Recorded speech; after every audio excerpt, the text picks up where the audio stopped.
Hello, I am Monica. Let's learn about the Pythagoras theorem, one of the principal theories in geometry. You can ask me any question in between the presentation by pressing the hand icon. Let's begin. What does the Pythagoras theorem state? The Pythagoras theorem explains the relationship between the three sides of a right-angled triangle. Yes, do you have a question with anything I have taught you so far? A right angle is an angle between two lines that measures 90 degrees. The sides of a square and a rectangle are always at a right angle with each other.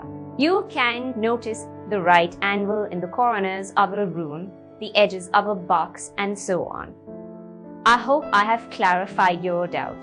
Let's continue with the topic. It states that if a triangle is right-angled, then the square of the hypotenuse